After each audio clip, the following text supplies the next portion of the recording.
Baik, saya akan menjelaskan pengertian al-jar wa al-ta'dil. Nah, secara bahasa huruf jim dibaca ja atau jar dalam memfathahkan. Berarti akibat atau bekas luka pada tubuh yang disebabkan oleh senjata. Nah, ketika didomahkan dibaca ju atau jur, dikatakan sebagai isim dari kata. Ada juga yang mengatakan bahwa jur mengacu pada hal fisik yang disebabkan oleh senjata. Nah, sedangkan jar adalah hasil kata yang menimbulkan bekas secara maknawi atau mengenai sisi kehormatan seseorang. Adapun secara istilah, jar adalah sifat atau kondisi seorang perawi yang mengakibatkan periwayatannya terhadap sebuah hadis ditolak atau dilemahkan. Adapun ta'dil secara bahasa yang artinya taswiyah dalam bahasa yang sama, yang berarti mengukur atau menimbang sesuatu dengan yang lain. Adapun secara terminologis, yaitu kata ini memiliki arti kebalikan dari jar. Pun menurut Aziz Al-Khatib, ilmu jar dan ta'dil adalah suatu ilmu yang membahas hal ihwal para perawi dari segi diterima ataupun ditolaknya periwayatannya. Nah, secara lebih tegas lagi, Ahad Ar-Rahman Ibnu Hatim Ar-Raji seperti yang dirulis oleh Fathur Rahman, yaitu mendefinisikan ilmu yang membahas tentang jar dan ta'dil para perawi dengan menggunakan lafaz-lafaz tertentu dan membahas pula tentang tingkatan-tingkatan lafaz tersebut. Dan ilmu al-jar dan ta'dil ini merupakan salah satu cabang dari ilmu rijal. Adapun perbedaan jumlah marotib ta'dil di kalangan atau golongan ulama hadis. Nah, martabat ta'dil ini menurut Ar-Raji, para ulama telah banyak menulis mengenai penjabaran para rawi. Mereka berupaya keras buat membaginya dan mengungkapkan status-statusnya. Tulisan yang pertama kali hingga pada kita itu merupakan karya tokoh kritikus Aliman bin Al-Iman Abdurrahman bin Abi Hatim Ar-Raji pada kitabnya yang besar, yaitu Al-Jar wa Al-Ta'dil. Nah, adapun martabat ta'dil menurut Al-Suyuti, Imam Suyuti membaginya atas 6 tingkatan. Hal ini sebagaimana pada alfiyahnya yang dikutip oleh Muhammad Mahfuz Al-Tarmasi dalam kitabnya Manhaj Zawin Najhan. Apabila pendapat Al-Suyuti ini diperinci dan kemudian digabungkan pula dengan pendapat ulama lainnya dalam menilai martabat ta'dil. Nah, martabat ini tersusun 6 tingkatan, yaitu yang pertama, setiap lafal yang menunjukkan kebenaran dan keteguhan rawi di sini yaitu muhadisin menggunakan sigot af'al tafdil atau dengan menggunakan sigot yang menunjukkan sifat terpuji yang tiada bandingannya bagi rawi itu. Nah, lafal tafdil ini merupakan sigot yang paling tinggi nilainya, kuat dan kokoh kedudukannya, dan istimewa pula martabatnya. Karena apa? Karena rawi yang mendapat julukan ini adalah rawi yang paling adil atau sangat teguh.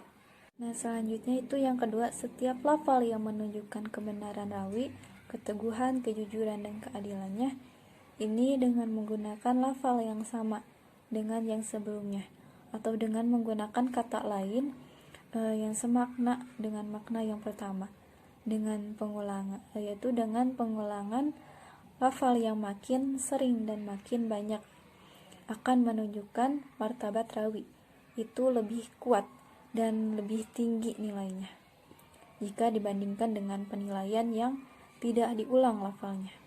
Nah, yang ketiga itu tiap lafal itu termasuk pada kekuatan, keteguhan, dan keyakinan rawi. Biasanya juga menggunakan kata pujian yang sebanding dengan ketangguhannya di atas.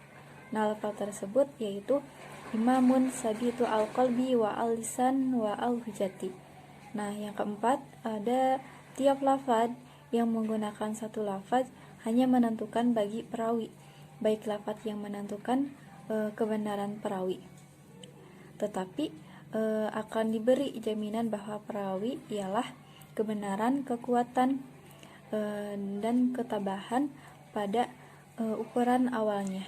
Maka lafal itu yaitu khiyar annas ma'munun faida bihi ba'sun la basa bihi. Itu lafaz yang menentukan benar atau jujurnya perawi, dan bukan menentukan bahwa bacaan dan kebenaran itu bisa dipastikan. Nah, lafaz itu yaitu jayyid, al-hadis, syaih, wasat. Nah, yang keenam, setiap lafaz yang menentukan nilai perawi yaitu menggunakan satu lafaz, dan lafaz tersebut sudah disebutkan ya. Nah, kemudian dibarengi dengan kata-kata yang bukan menentukan kejelasan lafal tersebut. Nah, padahal itu hanya harapan dari kejujuran dan ketegasan perawi itu. Bismillahirrahmanirrahim. Pembahasan selanjutnya yaitu objek jar wa ta'dil. Untuk lebih mengetahui tentang ilmu al-jar wa ta'dil, kita harus tahu siapa objek dari ilmu jar wa ta'dil. Nah, di sini objek ilmu jar wa ta'dil ada dua, yaitu periwayat hadis dan kritikus hadis. Nah, baik dari kedua tersebut harus memenuhi syarat-syarat yang telah para ulama sepakati. Di sini yang pertama, periwayat hadis. Para ulama memberikan syarat-syarat yang harus dipenuhi oleh periwayat hadis agar periwayatannya diterima. Yang pertama yaitu beragama Islam, tidak boleh dari luar agama Islam. Yang kedua yaitu mukallaf, jadi balik dan berakal. Berarti kalau yang balik tidak berakal tidak diterima riwayatnya. Begitupun sebaliknya. Yang ketiga yaitu tidak tergolong orang fasik, yaitu yang sering melakukan dosa-dosa kecil. Yang selanjutnya itu yang menjauhkan diri dari akhlak yang tercela yang dapat menjadi aib pada dirinya. Yang selanjutnya itu berhati-hati dalam periwayatannya, tidak seenak-enaknya, harus teliti. Yang terakhir yaitu paham akan apa yang diriwayatkannya. Jadi tidak asal ya untuk menjadi seorang periwayat hadis tuh syarat-syaratnya lumayan berat. Yang selanjutnya itu kritikus hadis. Apa kritikus hadis tuh? Yaitu orang yang mentakdilkan atau mentajihkan sebuah hadis. Nah, namun untuk menjadi seorang kritikus hadis pun harus memenuhi syarat-syaratnya. Yang pertama yaitu paham terhadap ilmu agama, yaitu ilmu hadis, bahasa Arab, dan lain-lainnya. Yang kedua yaitu melaksanakan apa yang diperintah dan melarang, dan menjauhkan apa yang dilarang, yaitu harus bertakwa si kritikus hadis itu. Yang selanjutnya yaitu paham akan apa yang ditadilkannya, jadi tidak seenak-enaknya gitu. Yang selanjutnya itu menjauhkan diri dari perbuatan maksiat, jadi kalau bahasa Arabnya yaitu waro. Yang selanjutnya yaitu tidak fanatik terhadap sebuah golongan, harus seimbang lah, tengah-tengah. Selanjutnya yaitu harus jujur, terus dicap adil. Kritikus itu disebut adil oleh ulama-ulama. Nah, periwayat hadis digolongkan menjadi dua. Yang pertama yaitu yang memiliki kecacatan, dan yang kedua yaitu periwayat yang adil. Nah, yang tergolong periwayat yang memiliki kecacatan yang pertama yaitu apabila seorang perawi tersebut termasyhur atau terkenal dengan sebuah aibnya, contohnya seperti pernah berzina, pernah membunuh, dan lainnya. Dan yang selanjutnya yaitu apabila si perawinya ditarjih oleh tazkiyah yang mentarjih bahwa perawi tersebut tidak adil.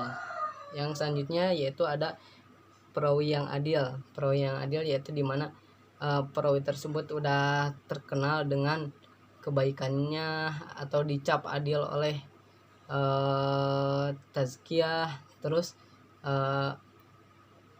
dan disahkan oleh beberapa orang bahwa perawi tersebut merupakan perawi yang adil. Terus berbicara mengenai aib perawi, berbicara tentang aib yang terdapat di para perawi. Di sini ada beberapa sifat yang dapat menjadi aib terhadap perawi. Yang pertama yaitu bid'ah. Jadi perawi tersebut melaksanakan kegiatan yang di luar dari ajaran Islam. Yang kedua yaitu mukhalafah, yaitu perawi melainkan periwayatannya. Yang kedua golat, melakukan kesalahan dalam periwayatannya. Yang kedua jahalah al-hal, tidak jelas identitas dari si perawi tersebut. Yang selanjutnya itu dawal al-inqito, itu terbukti sanad-sanadnya tidak tersambung. Oke, sekian. Assalamualaikum warahmatullahi wabarakatuh. Perkenalkan, nama saya Nisa Lawandi. Saya dari kelas 1B Prodi PGMI. Saya berasal dari kelompok 8 Ulumul Hadis. Di sini saya akan menjelaskan tentang lafaz-lafaz ilmu jar wa ta'dil. Lafaz-lafaz yang digunakan untuk menjarkan dan mentakdilkan perawi mempunyai tingkatan. Menurut Imam Nawawi, lafaz-lafaz itu disusun menjadi 4 tingkatan. Menurut Al-Hafidz Adz-Dzahabi menjadi 5 tingkatan, sementara Ibnu Hajar mengurutkan menjadi 6 tingkatan, yaitu yang pertama diawali dengan jar. Yang pertama, menentukan pada banyaknya si perawi mengenai rusaknya dengan lafaz-lafaz yang berbentuk af'alut ta'dil atau pernyataan lain yang berisi pengertian dan sejenisnya. Misalnya A, orang yang paling dusta. Yang ke B, orang yang paling bohong. Terus yang nomor 2-nya, memilih kepada kehebatan cacat dengan menggunakan lafaz-lafaz berbentuk sigot mubalaghah. Misalnya, yang pertama orang yang pembohong, yang B orang yang pendusta, yang C orang yang penipu. Yang nomor 3-nya, memilih kepada tuduhan bohong, dusta atau lainnya. Misalnya yang A orang yang dituduh bohong, yang B orang yang dituduh dusta, yang C orang yang perlu diteliti. Nah, nomor 4-nya, memilih kepada lemahnya. Misalnya, yang A atau yang pertama, orang yang dilempar hadisnya. Yang kedua, orang yang lemah. Yang ketiga, orang yang ditolak hadisnya.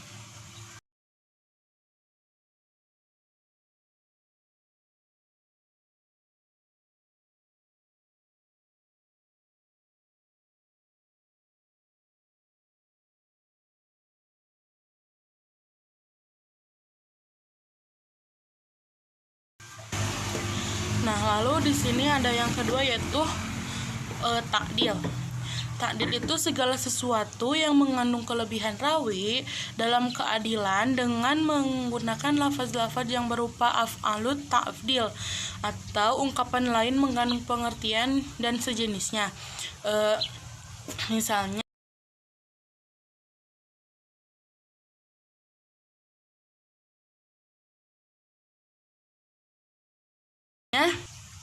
Misalnya autakun nasi, orang yang paling sikoh.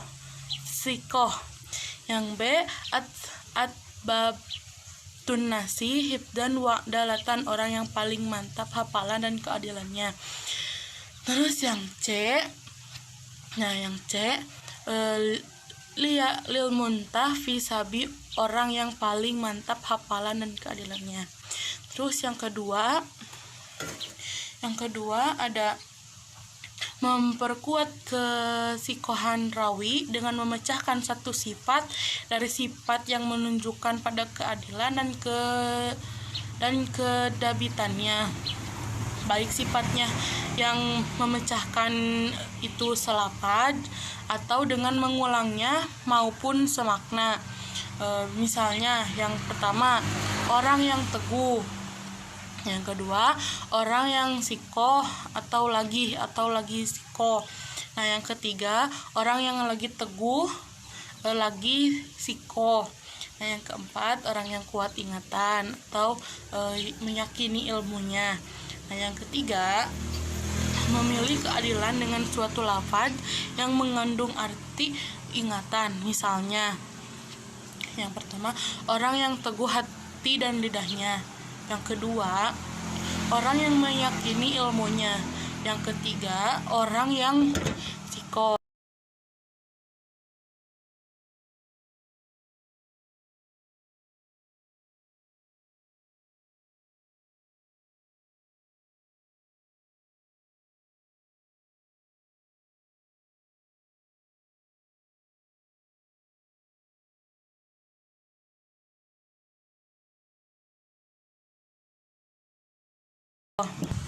Nah, yang keempat, orang yang hafid atau hafalannya kuat. Nah, yang keempat, memilih keadilan dan kedabitannya, tetapi dengan lafaz yang tidak mengandung arti kuat ingatan dan adil. Misalnya, orang yang sangat jujur, orang yang dapat memegang amanah, terus orang yang tidak cacat, terus yang kelimanya, memilih kejujuran rawi tetapi tidak dipahami adanya kedabitan. Misalnya yang pertama itu orang yang berstatus jujur, yang kedua orang yang Sejarah ilmu al-jar wa ta'dil. Dari zaman Nabi, hadis kurang menjadi problematika dikarenakan saat zaman itu Rasulullah masih ada, sehingga Rasulullah menyampaikan hadis kepada semua orang yang ada di mana-mana. Saat itu, hadis tidak gampang untuk diterima dengan tangan terbuka oleh sahabat Nabi dan saat kumpul dan saat Nabi berdakwah. Tetapi semua orang yang ada di zaman itu bisa saja menerima hadis ataupun hanya meminta solusi, entah dalam hal agama maupun dalam hal hukum. Penerimaan hadis pada zaman itu terdapat dua mekanisme. Yang pertama adalah sumber yang langsung dari Rasulullah, dan yang kedua adalah dengan cara mendapatkan hadis yang bersumber dari sahabat Nabi. Pada cara yang kedua ini sangat mencuri perhatian para sahabat Nabi, karena mendapatkan hadis dari sahabat Nabi kepada sahabat Nabi yang lain. Maka saat itu sahabat yang mendapatkan hadis dan yang kedua ini telah muncul dengan sikap berbeda, dikarenakan hadis yang didapat memiliki perbedaan dengan Al-Quran dan mempunyai ketentangan dari sumber hadis yang lain.